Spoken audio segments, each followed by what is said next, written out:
Hi, Chaps Wicker here with the fourth installment of a series of short messages we're calling Family Focus. When I think back to my childhood, one of the things I'm really grateful for is that I didn't come home to an empty house. My mom and dad made great efforts to be present at school events and to be present at other activities. I knew they were available and I saw their effort.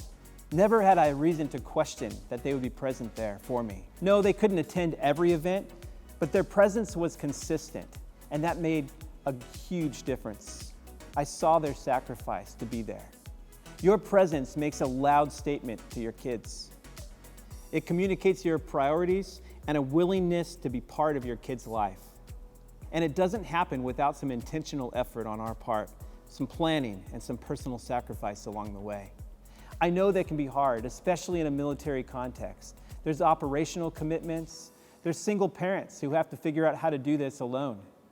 And yet in both cases, I believe your kids will someday recognize that for what it is, and they'll appreciate you for it. But what they won't necessarily appreciate is the workaholic who sacrificed family to stroke an ego, or to drive a fancier car, or to live at large at the expense of spending time together as a family. The truth of the matter is, your kids need your presence more than they need your presence. More than just having you around the house, your kids need you to be available. And there's a big difference there. Presence isn't nearly enough. We need to be emotionally and relationally invested. So even the stay-at-home parent needs to put down the device and engage in their kids' lives. That's probably one of the greatest challenges facing our culture today: electronic dependency.